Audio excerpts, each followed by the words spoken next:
महनौद समेत गोंडा में कई आपराधिक घटनाएं हुई जिसके कईयों का खुलासा नहीं हो पाया। ईचा तोक में एक बिरादरी के किशोर की हत्या निंदनीय है, लेकिन सिरातू के चलकर के विधायक पल्लवी पटेल का आगमन जातिवाद की संकेत है।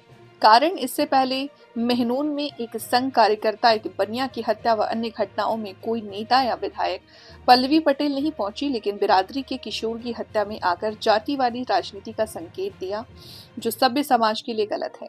अरे भाई, ये बात मत कहिए कि हमने धरना दिया था, प्रशासन ने मजबूर किया था कि जनता सड़क पे निकल के आए। क्या मामला था? इसलिए आई थी कि इटिया थोक थाना क्षेत्र में जो 15 साल के बच्चे मंगलदेव को दिन दहाड़ी गोली भाई उसके सापेक्ष पुलिस और जो प्रशासन की कार्रवाई पीड़ित परिवार के लिए रही वो बहुत ही निराशाजनक थी। यहाँ 24 घंटे का एक नोटिस देने के बाद, सूचना देने के बाद हम पीड़ित परिवार से मिलने आए थे और सिर्फ इतना चाहते थे कि प्रशासन ने क्या कार्रवाई करी है, जो भी उनके अधिकार क्षेत्र में है उससे हमको बताया जाए, अवगत कराया जाए। लेकिन यहाँ पर सक्षम अधिकारी उपस्थित नहीं थे। उनको कॉल किया गया, लगभग 2 घंटा हमने इंतजार किया और जब उसके बाद भी हमें जो जवाब मिलना चाहिए था पीड़ित परिवार के सपोर्ट के लिए, समर्थन के लिए, वो नहीं मिला। तो समस्त जो गांव के लोग थे वो हम लोग सड़क पे आके बैठ गए और जब सड़क पे आके बैठ गए तो जहां आने पर एक पुलिसकर्मी नहीं था, वहां पर लगभग 100 से 150 पुलिसकर्मी आ गए और सारे प्रशासन के लोग भी यहां पर आ गए।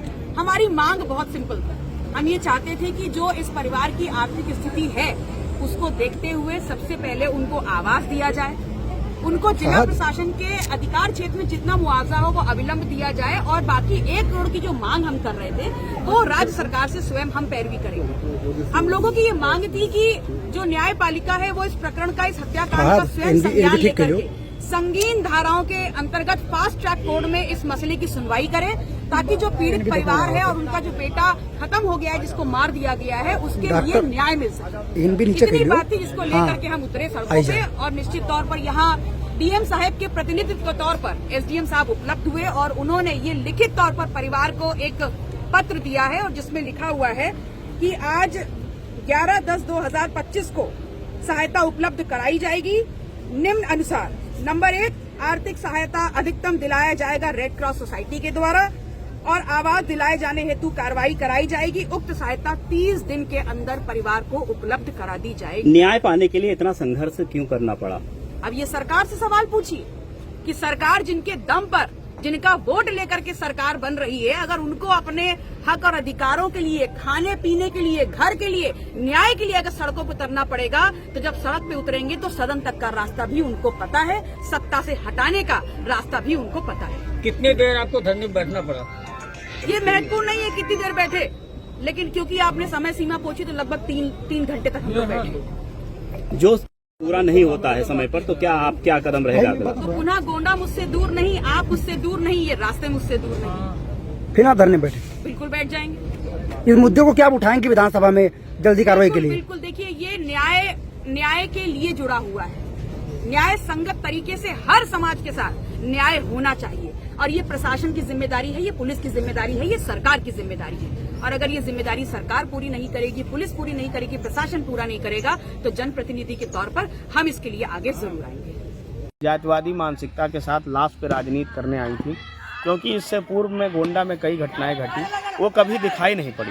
जनता को सावधान रहना चाहिए। दूसरी बात, पल्लवी पटेल जी ने जो रोड जाम किया है उनके ऊपर सुसंगत धाराओं में जिला प्रशासन गोंडा को मुकदमा लिखना चाहिए। अगर ये मुकदमा आज तक नहीं लिखा जाता है, कल मैं स्वयं तहरीर दूंगा, क्योंकि वहाँ कौशाम्बी से आके यहाँ गोंडा में चरहा चरने आई है और सड़क जाम करने आई है। ऐसा होने नहीं दिया जाएगा, क्योंकि सड़क जाम किया है तो उनके ऊपर मुकदमा पंजीकृत करके और जो है पर्याप्त कानूनी कार्रवाई की जानी चाहिए। और जो दुर्घटना इटिया ठोक में हुई है वो बहुत दुखद है।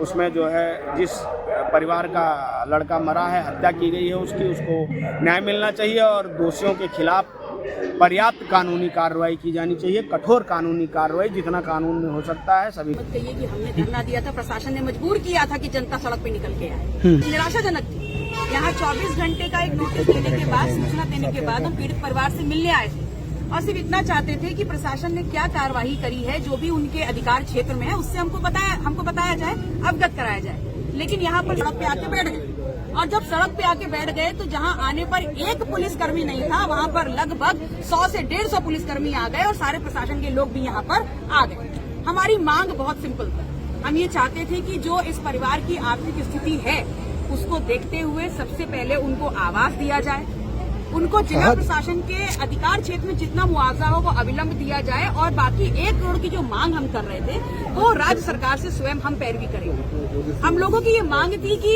जो न्यायपालिका है वो इस प्रकरण का, इस हत्याकांड का स्वयं संज्ञान लेकर के संगीन धाराओं के अंतर्गत फास्ट ट्रैक कोर्ट में इस मसले की सुनवाई करे, ताकि जो पीड़ित परिवार है और उनका जो बेटा खत्म हो गया है जिसको सहायता उपलब्ध कराई जाएगी निम्न अनुसार।